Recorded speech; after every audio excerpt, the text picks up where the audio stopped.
एक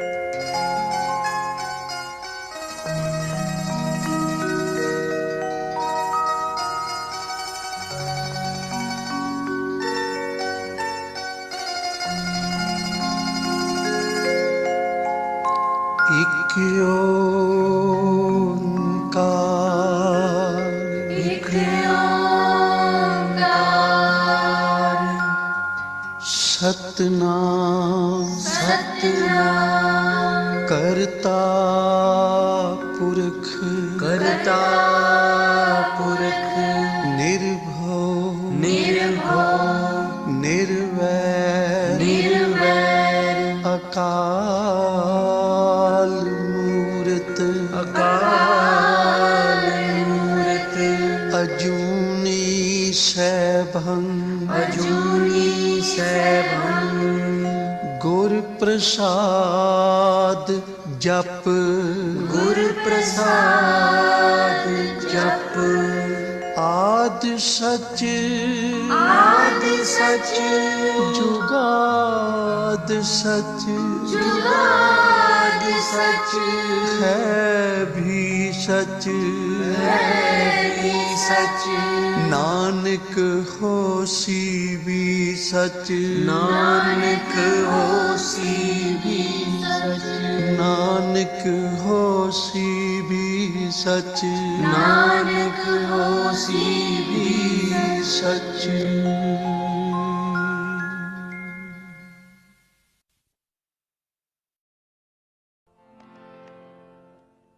इन्हीं की कृपा के सजे हम हैं, सजे हम हैं, नहीं मोल गरीब करोड़ परे, नहीं मोल गरीब करोड़ परे, हो से गरीब, हो से गरीब, हो से गरीब करोड़ परे, हो से गरीब, हो से गरीब, हो से गरीब करोड़ परे, इन्हीं की कृपा के सजे हम हैं, सजे हम हैं, नहीं मोल गरीब करोड़ परे, नहीं मोल गरीब करोड़ परे, हो से गरीब, हो से गरीब, हो से गरीब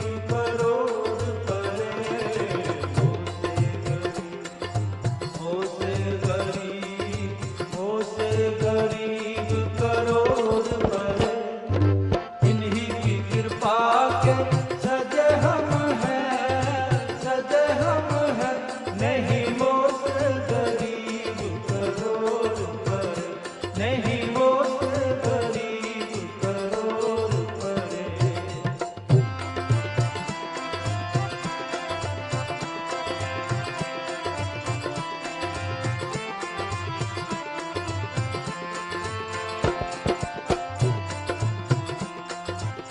जो तुझते नहीं के प्रसाद,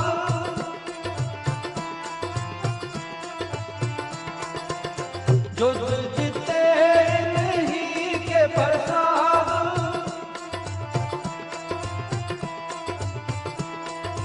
इन्हीं के प्रसाद सोगान करे,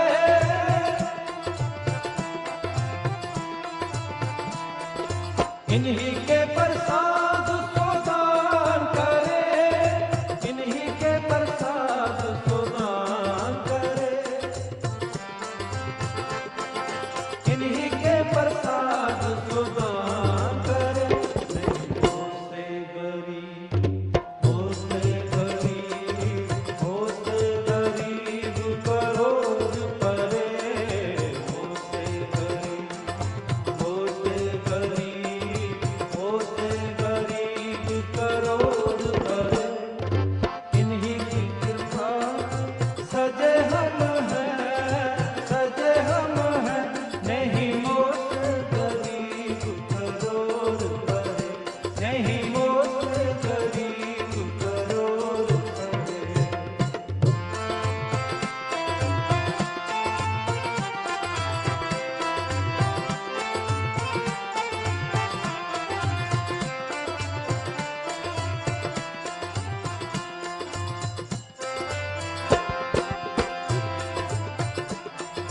अग करे नहीं के प्रसाद,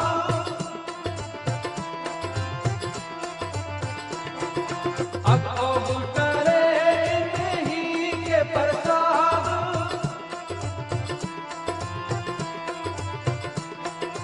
इन्हीं कृपा पुण्य धाम परे,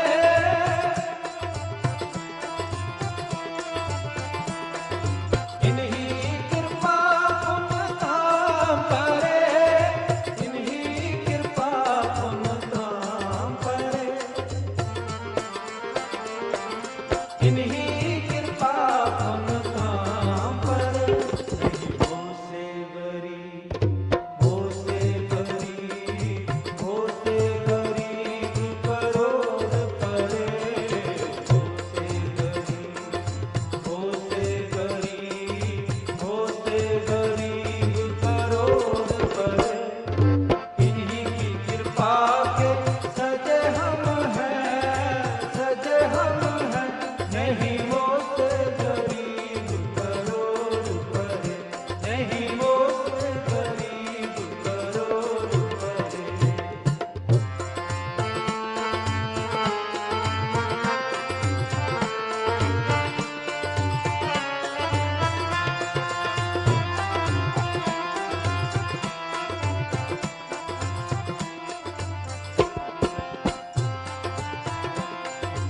इन्हीं के प्रसाद सो विद्यालय,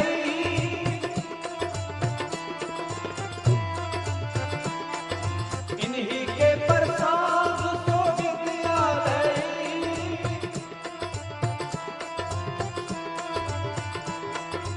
इन्हीं की कृपा सब सत्र मरे,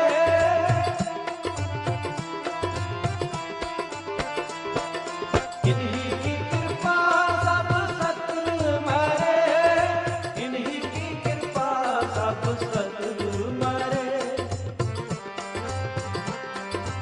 इन्हीं की कृपा सब सत्र मरे, नहीं हो से गरीब, हो से गरीब, हो से गरीब करोड़ परे, हो से गरीब, हो से गरीब, हो से गरीब करोड़ परे, इन्हीं की कृपा के सजे हम हैं, सजे हम हैं, नहीं वो से गरीब करोड़ परे, नहीं वो से गरीब करोड़ परे, हो से गरीब, हो से गरीब, हो से गरीब करोड़ परे, हो से गरीब, हो से गरीब, हो से गरीब करोड़ परे, इन्हीं की कृपा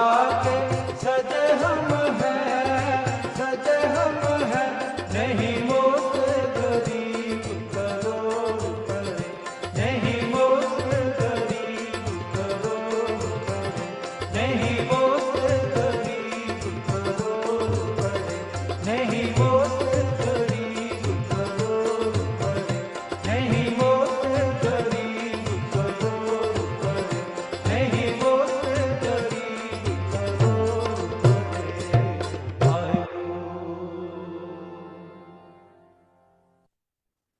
जय गुरु जी। संगत जी, महाशिव के दरबार में आपका एक बार फिर से स्वागत है।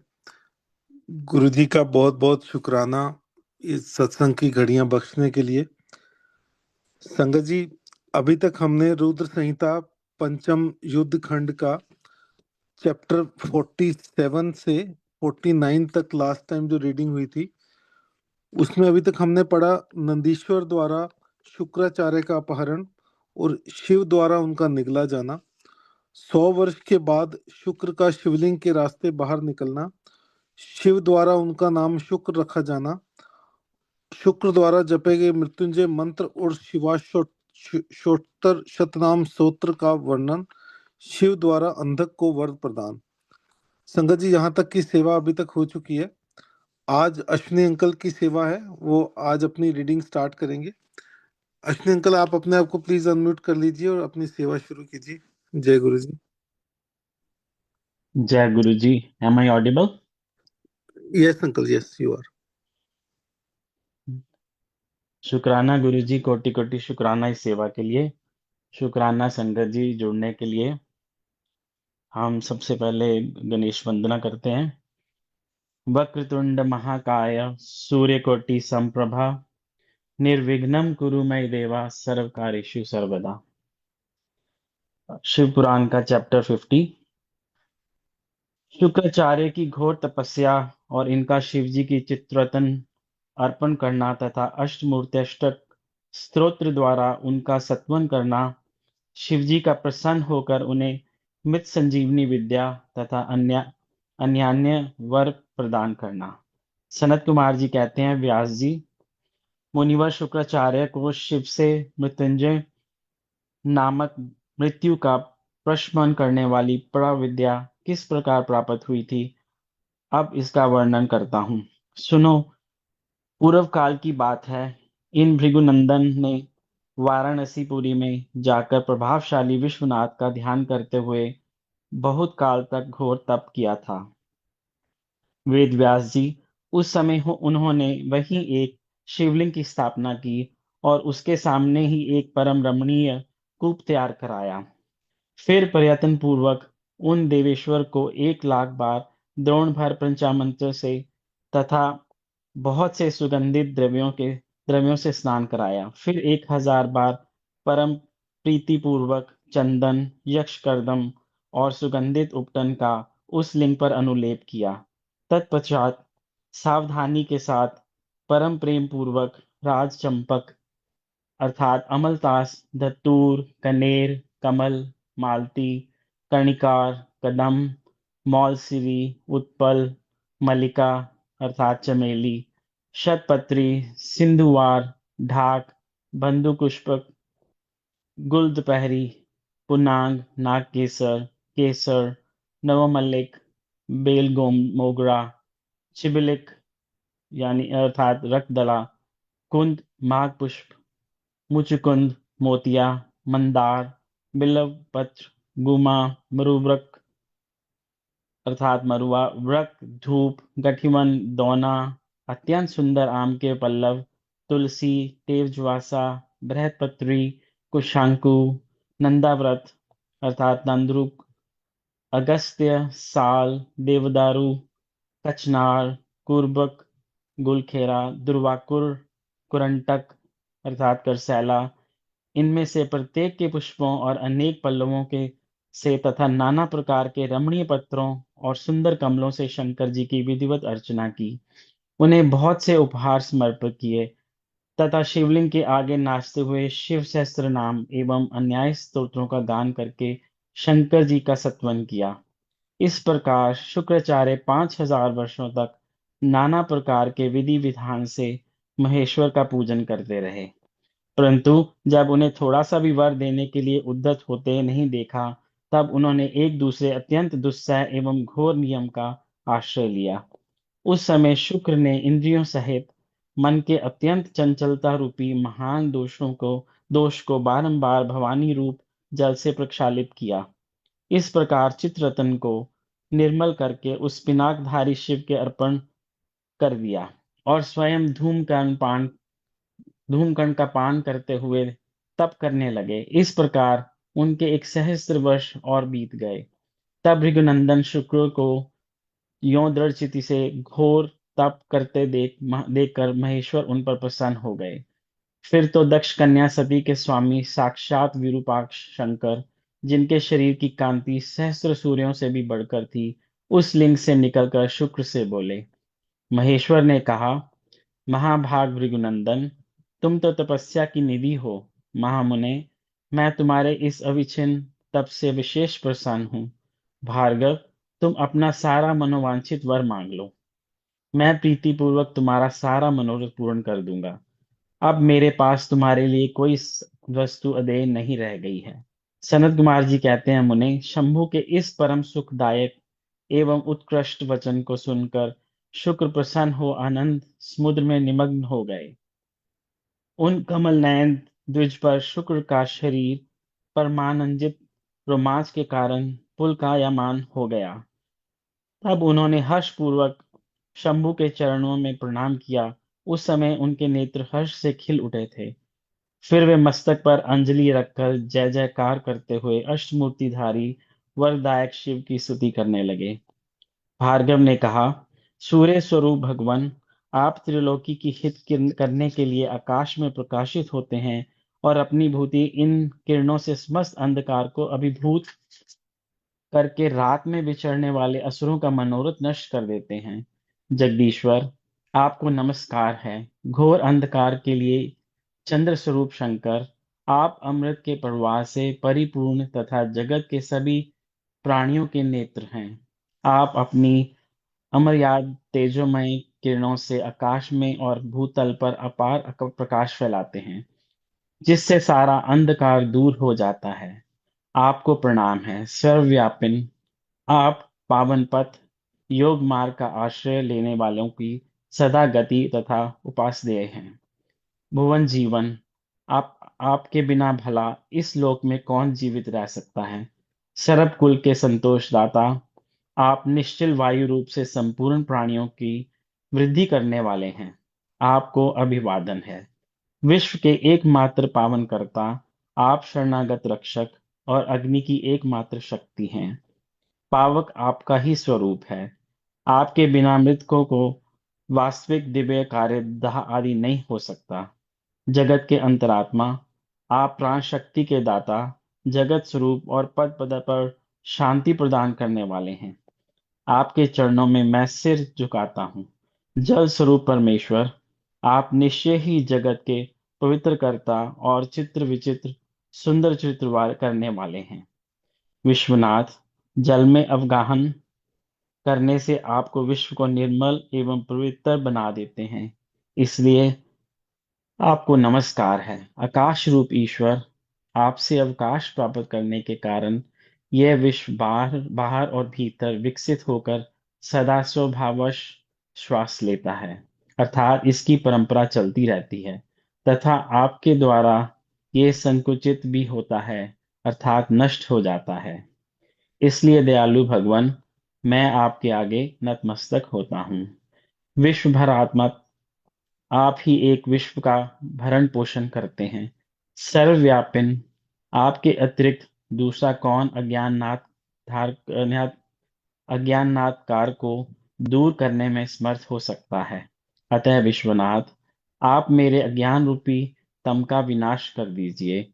नागभूषण, आप स्तम्भनीय पुरुषों में सबसे श्रेष्ठ हैं, इसलिए आप परात्पर प्रभु के मैं बारंबार प्रणाम करता हूँ। आत्म स्वरूप शंकर, आप समस्त प्राणियों के अंतरात्मा में निवास करने वाले प्रत्येक रूप में व्यापक हैं और मैं आपका परमात्मा का जन हूँ। अष्टमूर्ते, आपकी इन रूप परंपराओं ये चराचर विश्व विस्तार को प्राप्त हुआ है, अतः मैं सदा से आपको नमस्कार करता हूँ।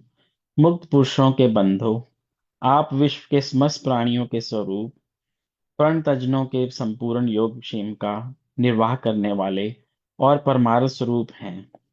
आप अपनी इन अष्टमूर्तियों से युक्त होकर इस फैले हुए विश्व को भली भांति विस्तृत करते हैं, अतः आपको मेरा अभिवादन है। सनत कुमार जी कहते हैं, मुनिवर, भृगुनंदन शुक्र ने इस प्रकार अष्टमुष्टि अष्टक स्तोत्र द्वारा शिव जी का सत्वन करके भूमि पर मस्तक रखकर उन्हें बारंबार प्रणाम किया। जब अमित तेजस्वी भार्गव ने महादेव की इस प्रकार स्तुति की, तब शिव जी ने चरणों में पड़े हुए उन द्विजवर को अपनी दोनों भुजाओं से पकड़कर उठा लिया और परम प्रेम पूर्वक मेघ गर्जन की सी गंभीर एवं मधुर वाणी में कहा। उस समय शंकर जी के दांतों की चमक से सारी दिशाएं प्रकाशित हो उठी थी।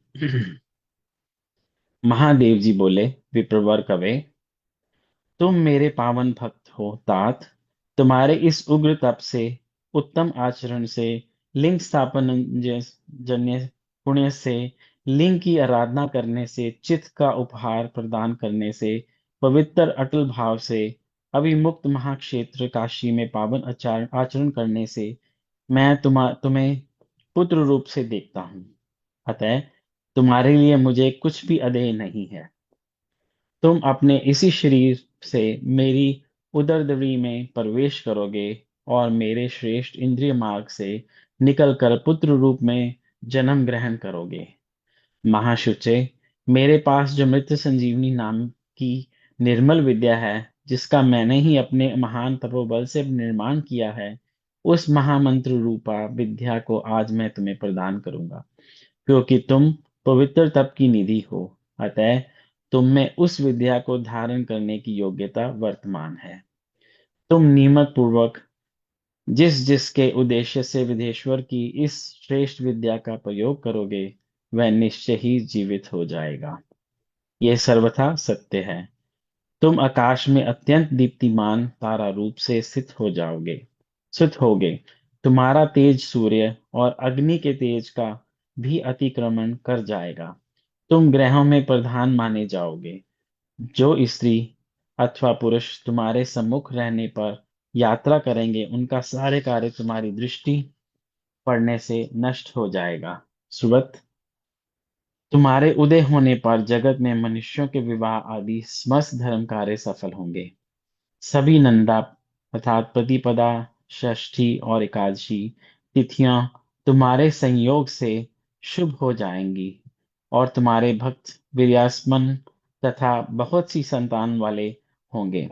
तुम्हारे द्वारा स्थापित किया हुआ यह शिवलिंग शुक्रेश के नाम से विख्यात होगा। जो मनुष्य इस लिंग की अर्चना करेंगे, उन्हें सिद्धि प्राप्त हो जाएगी। जो लोग वर्ष पर्यंत व्रतपरायण होकर शुक्रवार के दिन शुक्रकूप से जल से सारी क्रियाएं संपन्न करके शुक्रेश की अर्चना करेंगे, उन्हें जिस फल की प्राप्ति होगी वह मुझसे श्रवण करो। तुम मनुष्य में वीर्य की अधिकता होगी, उनका वीर्य कभी निष्फल नहीं होगा। वे पुत्रवान तथा पुरुष तत्व के सौभाग्य से संपन्न होंगे, इनमें तनिक सी भी संदेह नहीं है। मैं सभी मनुष्य बहुत सी विद्याओं के ज्ञाता और सुख के भागी होंगे। यो वरदान देकर महादेव इसी लिंग में समा गए। तब भृगुनंदन शुक्र भी प्रसन्न मन से अपने धाम को चले गए। व्यास जी, यों शुक्राचार्य को जिस प्रकार अपने तपोबल से मृत्युंजय नामक की विद्या प्राप्त हुई थी, वह वृतांत मैंने तुमसे वर्णन कर दिया। अब और क्या सुनना चाहते हो? अध्याय 50 समाप्त।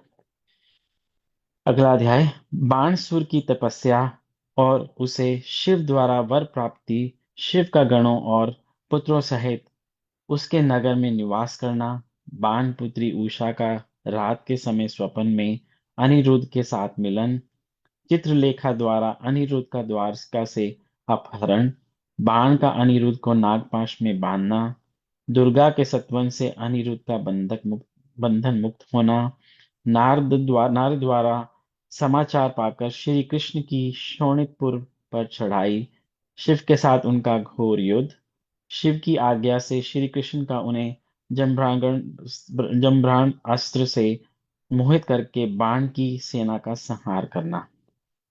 व्यास जी बोले, सर्वज्ञ सनत कुमार जी, आपने अनुग्रह करके प्रेम पूर्वक ऐसी अद्भुत और सुंदर कथा सुनाई है, जो शंकर की कृपा से ओतप्रोत है। अब मुझे शशि मौलिक उस उत्तम चरित्र के श्रवण करने की इच्छा है, जिसमें उन्होंने प्रसन्न होकर बाणासुर को गणाध्यक्ष पद प्रदान किया था। सनत कुमार जी ने कहा, व्यास जी, परमात्मा शंभु की उस कथा को जिसमें उन्होंने प्रसन्न होकर बाणासुर को गणनायक बनाया था, आदर पूर्वक श्रवण करो। इसी प्रसंग में महाप्रभु शंकर का वह सुंदर चरित्र भी आएगा, जिसमें उन्होंने बाणासुर पर अनुग्रह करके श्री कृष्ण के साथ संग्राम किया था। व्यास जी, दक्ष प्रजापति की 13 कन्याएं कश्यप मुनियों की पत्नियां थी। वे सब की सब पवित्रता तथा सुशीला थी। उनमें दिति सबसे बड़ी थी, जिसके लड़के दैत्य कहलाते हैं। अन्य पत्नियों से भी देवता तथा चराचर सहित समस्त प्राणी पुत्र रूप से उत्पन्न हुए थे। ज्येष्ठ पत्नी दिति से गर्भ से सर्वप्रथम 2 महाबली पुत्र पैदा हुए। उनमें हिरण्यकश्यप ज्येष्ठ था और उसके छोटे भाई का नाम हिरण्याक्ष था। हिरण्यकश्यप के 4 पुत्र हुए। उन दैत्य श्रेष्ठों का क्रमश प्रहलाद, अनहरलाद, सहरलाद और प्रहलाद नाम था। उनमें प्रहलाद जितेंद्रिय था तथा महान विष्णु भक्त हुए। उनका नाश करने के लिए कोई भी दैत्य समर्थ न हो सका। प्रहलाद का पुत्र विरोचन हुआ। वह दानियों में सर्वश्रेष्ठ था। उसने विप्र रूप से याचना करने वाले इंद्र को अपना सिर ही दे डाला था। उसका पुत्र बलि हुआ। ये महादानी और शिव भक्त था। इसमें वामन रूपधारी विष्णु को सारी पृथ्वी दान कर दी। बल्कि और से पुत्र बाण हुआ। वह शिव भक्त, मानी, उदार, बुद्धिमान, सत्य प्रतिज्ञ और सहस्त्रों का दान करने वाला था। उस असुरराज ने पूर्व काल में त्रिलोकी को तथा त्रिलोकाधिपतियों को बलपूर्वक जीतकर शोणितपुर में अपनी राजधानी बनाया और वहीं रहकर राज्य करने लगा। उस समय देवगण शंकर की कृपा से उस शिव भक्त बाणासुर के किंकर के समान हो गए थे। उसके राज्य में देवताओं के अतिरिक्त और की कोई प्रजा दुखी नहीं थी। शत्रु धर्म का बर्ताव करने वाले देवता शत्रुतावश ही कष्ट झेल रहे थे। एक समय वे महासुर अपनी सहस्त्र भुजाओं से ताली बजाता हुआ तांडव नृत्य करके महेश्वर को, शिव को प्रसन्न करने की चेष्टा करने लगा। उनके उस नृत्य से भक्त वत्सल शंकर संतुष्ट हो गए। फिर उन्होंने परम प्रसन्न हो उसकी को कृपा दृष्टि से देखा। भगवान शंकर को तो संपूर्ण लोकों के स्वामी, शरणागत वत्सल और भक्तवांछा कल्पत्रु ही ठहरे। उन्होंने बलि नंदन महासुर वाण को वर देने की इच्छा प्रकट की। मुने, बलि नंदन महादैत्य बाण शिव भक्तों में श्रेष्ठ और परम बुद्धिमान था। उसने परमेश्वर शंकर को प्रणाम करके उनकी स्थिति की और कहा। बाणासुर बोला, प्रभु, आप मेरे रक्षक हो जाइए और पुत्रों तथा गणों सहित मेरे नगर के अध्यक्ष बनकर सर्वथा प्रीति का निर्वाह करते हुए मेरे पास ही निवास कीजिए। संत कुमार जी कहते हैं, महर्षि, वह बलिपुत्र बाण निश्चय ही शिव जी की माया से मोह में पड़ गया था। इसलिए उसने मुक्ति प्रदान करने वाले दुराराध्य महेश्वर को पाकर भी ऐसा वर मांगा। तब ऐश्वर्यशाली भक्त वत्सल शंभु उससे वह वर देकर पुत्रों और गणों के साथ प्रेम पूर्वक वहीं निवास करने लगे। एक बार बाणासुर को बड़ा ही गर्व हो गया। उसने तांडव नृत्य करके शंकर को संतुष्ट किया। जब बाणासुर को यह ज्ञात हो गया कि पार्वती वल्लभ शिव प्रसन्न हो गए हैं, तब वे हाथ जोड़कर सिर झुकाए हुए बोला। बाणासुर ने कहा, देवाधिदेव महादेव, आप समस्त देवताओं के शिरोमणि हैं। आप ही की कृपा से मैं बलि हुआ हूं। अब आप मेरा उत्तम वचन सुनिए। देव, आपने तो जो मुझे 1000 भुजाएं प्रदान की हैं, ये तो अब मुझे महान भार स्वरूप लग रही हैं, क्योंकि इस त्रिलोकी में एक्सक्यूज मी अब मुझे महान भार स्वरूप लग रही हैं, क्योंकि इस त्रिलोकी में मुझे आपके अतिरिक्त आपकी जड़ जोड़ का और कोई योद्धा ही नहीं मिला। इसलिए वशध्वज, युद्ध के बिना इन पर्वत सरीखी सहस्त्र भुजाओं को लेकर मैं क्या करूं? मैं अपनी इन परिपुष्ट भुजाओं की खुजली मिटाने के लिए युद्ध की लालसा से नगरों तथा पर्वतों को चूर्ण करता हुआ दिग्गजों के पास गया, परंतु वे भी भयभीत होकर भाग खड़े हुए। मैंने यम को योद्धा, अग्नि को महान कार्य करने वाला, वरुण को गौओं का पालन करता, गोपाल, कुबेरों को गजाध्यक्ष, निद्रित को सैरंध्री और इंद्र को जीत कर सदा के लिए कर्द बना लिया है। महेश्वर, अब मुझे किसी ऐसे युद्ध के प्राप्त होने की बात कीजिए, बताइए, जिसमें मेरी ये भुजाएं या तो शत्रुओं के हाथों से छूटे हुए शास्त्रों को जर्जर होकर गिर जाएं, अथवा हजारों प्रकार से शत्रुओं की भुजाओं को ही गिराए। यही मेरी अभिलाषा है। इसे पूर्ण करने की कृपा करें। सनत कुमार जी कहते हैं, मुनि श्रेष्ठ, उसकी बात सुनकर भक्त बाधा बहारी तथा महान मन्य स्वरूप रुद्र को कुछ क्रोध आ गया। तब वे महान अद्भुत अट्टहास करके बोले। रुद्र ने कहा, अरे अभिमानी, संपूर्ण दैत्यों के कुल में नीच, तुझे सर्वथा धिक्कार है, धिक्कार है। तू बालिका पुत्र और मेरा भक्त है। तेरे लिए ऐसी बात करना उचित नहीं है। अब तेरा दर्प चूर्ण होगा। तुझे शीघ्र ही मेरे समान बलवान के साथ अकस्मात महान भीषण युद्ध प्राप्त होगा, और उस संग्राम में तेरी ये पर्वत सी की भुजाएं जलौनी लकड़ी की तरह शास्त्र शस्त्रों से छिन्न भिन्न होकर भूमि पर गिरेंगी। दुष्टात्मन, तेरे अयोध्यागार पर स्थित तेरा जो ये मनुष्य के सिर वाला मयूर ध्वज फहरा रहा है, इसका जब वायु भय के बिना ही पतन हो जाएगा, तब तू अपने इचित में समझ लेना कि वह महान भयानक युद्ध आ पहुंचा है। उस समय तू घोर संग्राम का निश्चय करके अपनी सारी सेना के साथ वहां जाना। इस समय तू अपने महल को लौट जा, क्योंकि इसी में तेरा कल्याण है। दुर्मते, वहां तुझे प्रसिद्ध बड़े बड़े उत्पात दिखाई देंगे।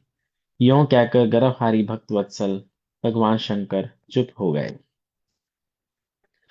सनत कुमार जी कहते हैं, मुने, ये सुनकर बाणासुर ने दिव्य पुष्पों की कलियों से अंजलि भरकर रुद्र की अभ्यर्चना की, और फिर उन्हें महादेव को प्रणाम करके वह अपने घर को लौट गया।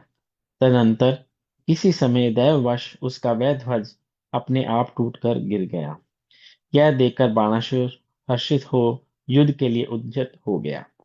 वह अपने हृदय में विचार करने लगा कि कौन सा युद्ध प्रेमी योद्धा किस देश से आएगा, जो नाना प्रकार के शास्त्रास्त्रों का पारगामी विद्वान होगा, और मेरी सहस्त्र भुजाओं को ईंधन की तरह काट डालेगा, तथा मैं भी अपने अत्यंत तीखे शास्त्रों से उसके सैकड़ों टुकड़े कर डालूंगा। इसी समय शंकर की प्रेरणा से वह काल आ गया। एक दिन बाणासुर की कन्या उषा वैशाख मास में माधव की पूजा करके मांगलिक श्रृंगार से सुसज्जित हो रात के समय अपने गुप्त अंतपुर में सो रही थी। उस समय ये वह स्त्री भाव काम भाव प्राप्त हो गई। तभी देवी पार्वती की शक्ति से उषा को स्वप्न में श्री कृष्ण के पुत्र अनिरुद्ध का मिलन प्राप्त हुआ। जागने पर वह व्याकुल हो गई और अपनी सखी को चित्रलेखा से स्वप्न में मिले हुए उस पुरुष को ला देने के लिए कहा। तब चित्रलेखा ने कहा, देवी, तुमने स्वप्न में जिस पुरुष को देखा उसे भला मैं कैसे ला सकती हूँ, जबकि मैं उसे जानती ही नहीं। उसके यों कहने पर दैत्य कन्या उषा प्रेमांध होकर मरने पर उतारू हो गई। तब उस दिन उसकी उस सखी ने उसे बचाया। मुनिश्रेष्ठ, कुंभांड की पुत्री चित्रलेखा बड़ी बुद्धिमती थी। वह बाणतन्या उषा से पुनः बोली। चित्रलेखा ने कहा, सखी, जिस पुरुष ने तुम्हारा मन का अपहरण किया है उसे बताओ तो सही। वह यदि त्रिलोकी में कहीं भी होगा तो मैं उसे लाऊंगी और तुम्हारा कष्ट दूर करूंगी। सनत कुमार जी कहते हैं, महर्षि, यों कहकर चित्रलेखा ने वस्त्र के पर्दे पर देवताओं के, दैत्यों के, दानवों, गंधर्वों, सिद्धों, नागों और यक्ष आदि के चित्र अंकित किए। फिर वह मनुष्य का चित्र बनाने लगी। उनमें वृष्णिवंशियों का प्रकरण रूप होने पर उसने शूर, वसुदेव, राम, कृष्ण और नरश्रेष्ठ प्रद्युम्न का चित्र बनाया। फिर जब उसने प्रद्युम्न नंदन अनिरुद्ध का चित्र खींचा, तब उसे देखकर उषा लज्जित हो गई। उसका मुख अवनत हो गया और हृदय से हर्ष से परिपूर्ण हो गया। उषा ने कहा, सखी, रात में जो मेरे पास आया था और जिसने शीघ्र ही मेरे चित्ररूपी रत्न को चुरा लिया है, वह चोर पुरुष यही है। तदंतर उषा के अनुरोध करने पर चित्रलेखा ज्येष्ठ कृष्ण चतुर्दशी को तीसरे पहर द्वारकापुरी पहुंचकर क्षण मात्र में ही पलंग पर बैठे हुए अनिरुद्ध को महल से उठा लाई। वह दिव्य योगिनी थी। उषा अपने प्रियतम को पाकर प्रसन्न हो गई। इधर अनंतपुर के द्वार की रक्षा करने वाले बेतधारी पहरेदारों ने चेष्टाओं से तथा अनुमान से इस बात को लक्ष्य कर लिया। उन्होंने एक दिव्य शरीरधारी, दर्शनीय, साहसी तथा समर प्रिय नवयुवक को कन्या के साथ दुश्शीलता का आचरण करते हुए देख भी लिया। उसे देखकर कन्या के अंतपुर की रक्षा करने वाले उन महाबली पुरुषों ने बलिपुत्र बाणासुर के पास जाकर सारी बातें निवेदन करते हुए कहा। द्वारपाल बोले, देव, पता नहीं आपके अनंतपुर में बलपूर्वक प्रवेश करके कौन पुरुष छिपा हुआ है। वह इंद्र तो नहीं है जो वेश बदलकर आपकी कन्या का उपभोग कर रहा है। महाबाहु दानवराज, उसे यहाँ देखिए देखिए और जैसा उचित समझिए वैसा कीजिए। इसमें हम लोगों का कोई दोष नहीं है। सनत कुमार जी कहते हैं, मुनिश्रेष्ठ, द्वारपालों का ये वचन, वह वचन तथा कन्या के दूषित होने का कथन सुनकर महाबली दानवराज बाण आश्चर्यचकित हो गया। तदंतर वह कुपित होकर अंतपुर में जा पहुंचा। वहां उसने प्रथम अवस्था में वर्तमान दिव्य शरीरधारी अनिरुद्ध को देखा। उसे महान आश्चर्य हुआ। फिर उसने उसका बल देखने के लिए 10,000 सैनिकों को भेजकर आज्ञा दी कि इसे मार डालो। सेना के अनिरुद्ध पर आक्रमण किया तथा अनिरुद्ध ने बात में 10,000 सैनिकों को काल के हवाले कर दिया। फिर तो सन के सेना पर सेना आने लगी और अनिरुद्ध उनका काल का ग्रास बनाने लगे। तदंतर उनको बाणासुर का वध करके लिए एक शक्ति हाथ में ली जो कालाग्नि के समान भयंकर थी। फिर उसी से रथ की बैठ में बैठक में बैठे हुए बाणासुर पर प्रहार किया। उसकी गहरी चोट खाकर वीरवर बाण उसी क्षण घोड़ों सहित वहीं अंतर्धान हो गया। फिर महावीर बलिपुत्र बाणासुर ने, जो महान बल संपन्न तथा शिव भक्त था, छल पूर्वक नागपाश से अनिरुद्ध को बांध दिया। इस प्रकार उन्हें बांधकर और पिंजरे में कैद करके वह युद्ध से उपराम हो गया। तत्पश्चात बाण कुपित होकर महाबली सूत पुत्र से बोला। बाणासुर ने कहा, सूत पुत्र, घास फूस से ढके हुए अगाध कुएं में ढकेल कर इस पापी को मार डाला। अधिक क्या कहूं, इसे सर्वथा मार ही डालना चाहिए। सनत कुमार जी कहते हैं, मुने, उसकी ये बात सुनकर उत्तम मंत्रियों में श्रेष्ठ धर्म बुद्धि निशाचर कुंभभांड ने बाणासुर से कहा। कुंभभांड बोला, देव, थोड़ा विचार तो कीजिए। मेरी समझ से तो ये कर्म करना उचित नहीं प्रतीत होता है, क्योंकि इसके मारे जाने पर अपना आत्मा ही आहत हो जाएगा। प्राकम में तो वे ये विष्णु के समान दिख रहा है।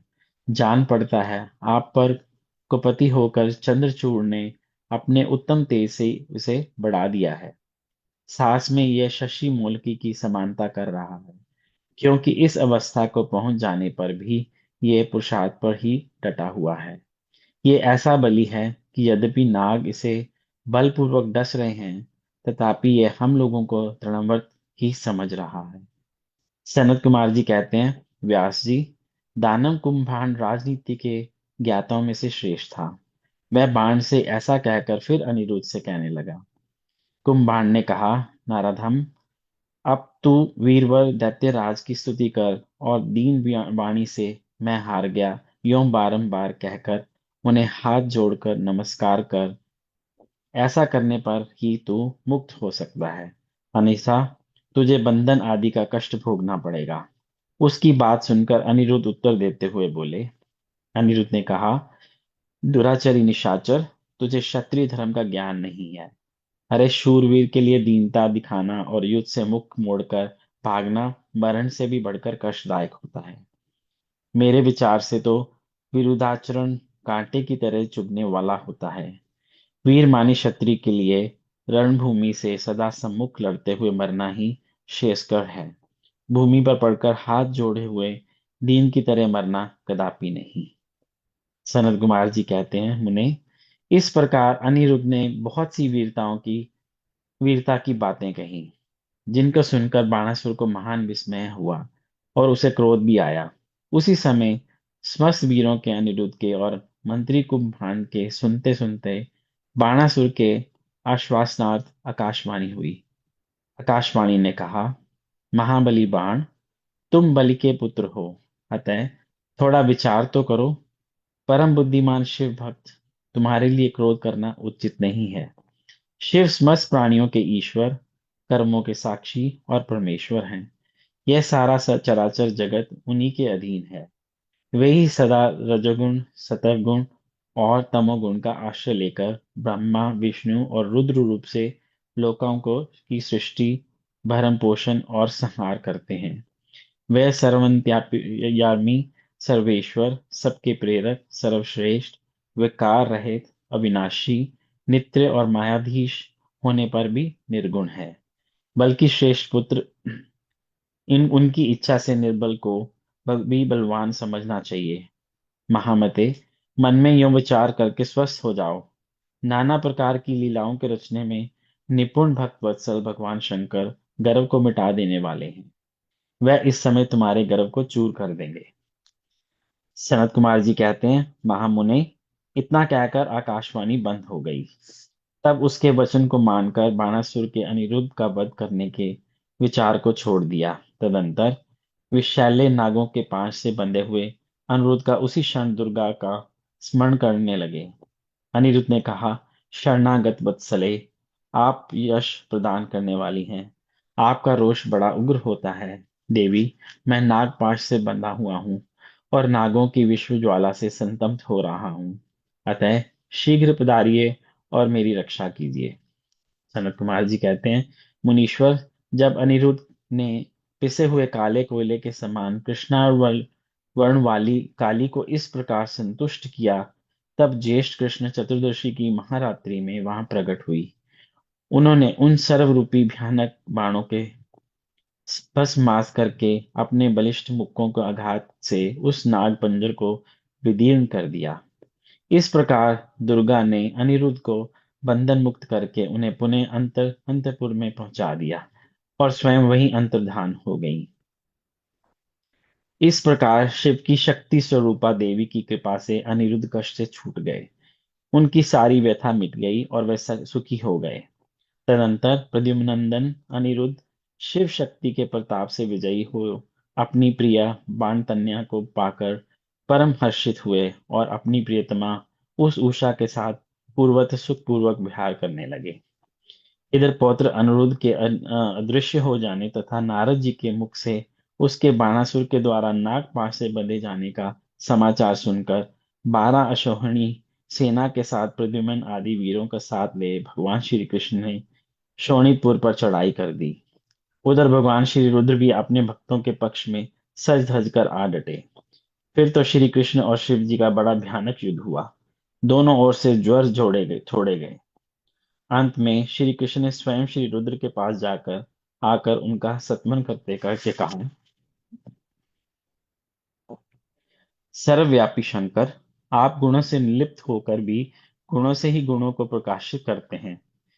गिरिशाई भूमन, आप स्वर प्रकाश हैं।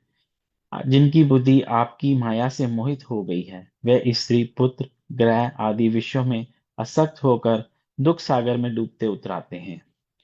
जो अजितेंद्रिय पुरुष प्रारब्धवश इस मनुष्य जन्म को पाकर भी आपके चरणों में प्रेम नहीं करता, वह शोचनीय तथा आत्मवंचक है। भगवान, आप गर्वहारी हैं।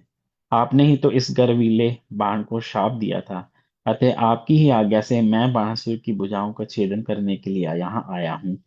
इसलिए महादेव, आप इस युद्ध से निवृत्त हो जाइए। प्रभु, मुझे बाण की भुजाओं को काटने के लिए आज्ञा प्रदान कीजिए, जिससे आपका शाप व्यर्थ ना हो। महेश्वर ने कहा, तात, आपने ठीक ही कहा है कि मैंने ही इस दैत्यराज को श्राप दिया है और मेरी ही आज्ञा से आप बाणासुर की भुजाएं काटने के लिए यहाँ पधारे हैं। किंतु रमानाथ, हरे, क्या करूं, मैं तो सदा ही भक्तों के अधीन हो रहता हूँ। ऐसी दशा में वीर, मेरे देखते बाणों की भुजाओं कैसे काटी जा सकती हैं। इसलिए मेरी आज्ञा से आप पहले जम्भ्रास्त्र द्वारा मुझे जम्बित कर दीजिए। तत्पश्चात अपना अभीष्ट कार्य संपन्न कीजिए और सुखी होइए। सनत कुमार जी कहते हैं, मुनीश्वर, शंकर जी की यों कहने पर शांग प्राणी श्री हरि को महान विस्मय हुआ। वे अपने युद्ध स्थान पर आकर परम आनंदित हुए। व्यास जी, तदंतर नाना प्रकार के अस्त्रों के संचालन में निपुण श्री हरि ने तुरंत ही अपने धनुष पर जम्राणास्त्र का स्थान संधान करके उसे पिनाकपाणी शंकर पर छोड़ दिया। इस प्रकार श्री कृष्ण जम्भाण अस्त्र द्वारा जंबित हुए शंकर को मुंह में डालकर खड्ग, गदा और शिशिष्टि आदि के बाण से सेना का संहार करने लगे। अध्याय 51 से 54 तक समाप्त हुआ। संगत जी, शुक्राना। और गुरु जी, कुछ पढ़ने में, श्रवण करने में गलती हो तो क्षमा कीजिए। ओम नमः शिवाय। शिव जी सदा सहाय। ओम नमः शिवाय। गुरु जी सदा सहाय।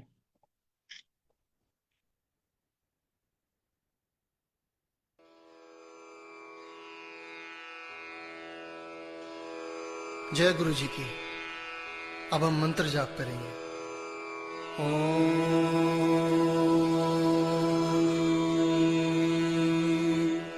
नमः शिवाय। शिव जी सदा सहाय।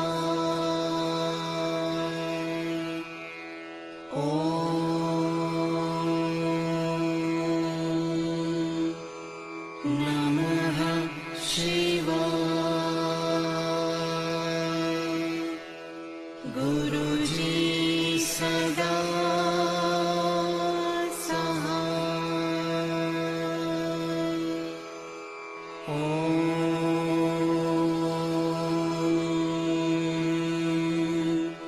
नमः शिवाय। शिव जी सदा सहाय।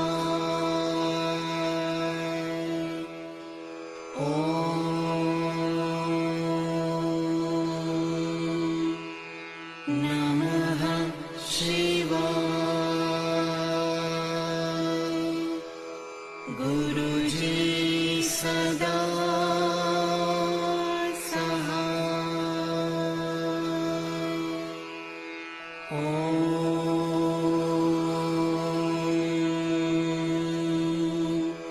नमः शिवाय।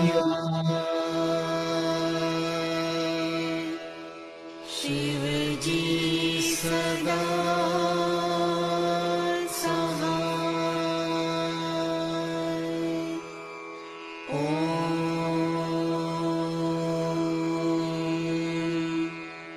नमः शिवाय। गुरुजी सदा सहाय।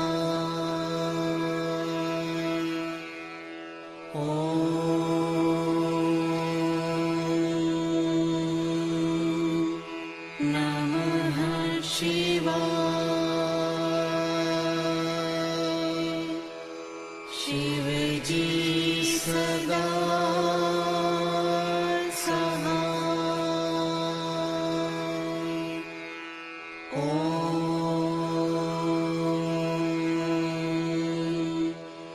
नमः शिवाय।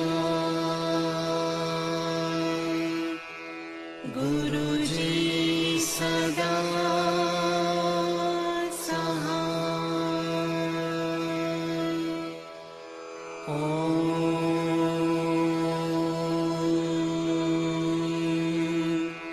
नमः शिवाय। शिव जी सदा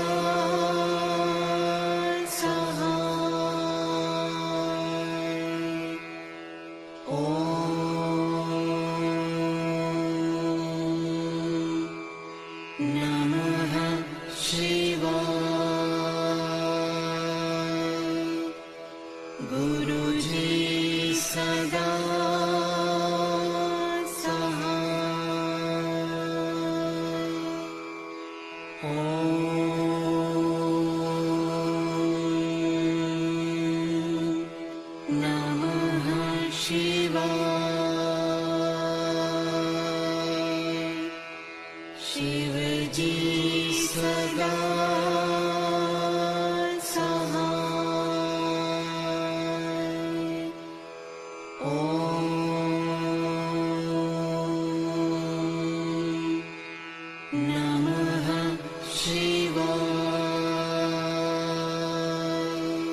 गुरुजी सदा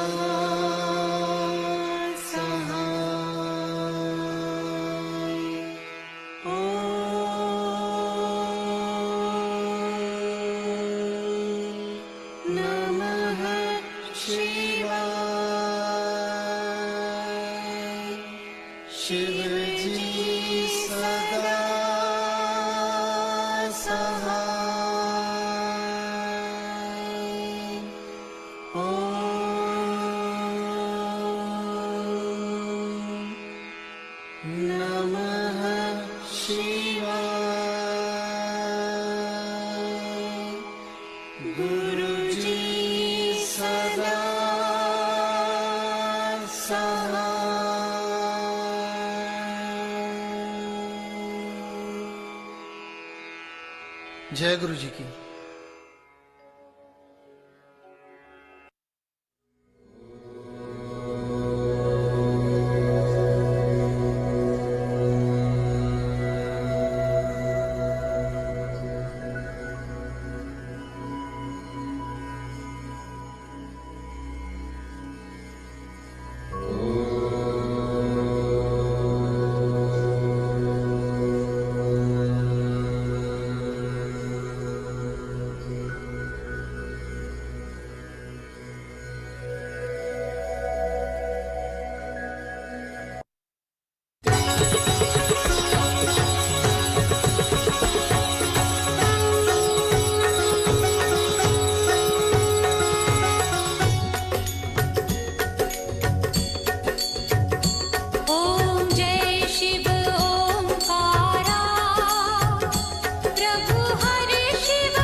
जग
संगत जी आरती ले लीजिए प्लीज।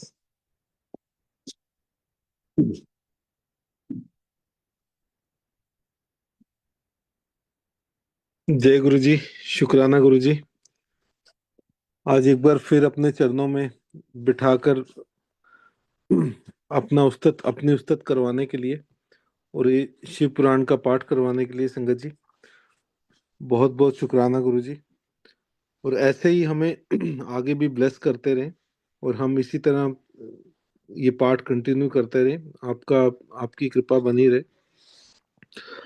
संगत जी, एवरी थर्सडे को हम लोग सामूहिक मंत्र जाप करते हैं, तो यही टाइम रहता है। आप प्लीज आप ज्वाइन कीजिए और मंत्र जाप का हिस्सा बनिए।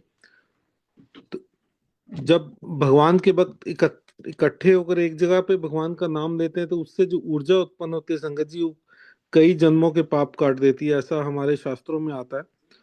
तो प्लीज संगत जी आप ज्वाइन कीजिए और इस पुण्य का लाभ उठाइए। जय गुरु जी। संगत जी, आप आज ज्वाइन करने के लिए बहुत बहुत धन्यवाद। शुक्राना गुरु जी। आप संगत जी अनम्यूट करके गुरु जी से आज्ञा ले लीजिए आज प्लीज। जय गुरु जी। जय गुरु जी शुक्राना जय गुरु जी, जय शुक्राना गुरु जी, शुक्राना गुरु जी, वेलकम शुक्राना गुरु जी, जय गुरु जी, जय गुरु जी, धन्यवाद, जय गुरु जी शुक्राना शुक्राना गुरु जी, शुक्राना, थैंक यू गुरु जी।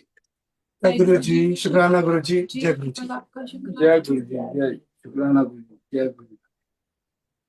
जय गुरु जी। जय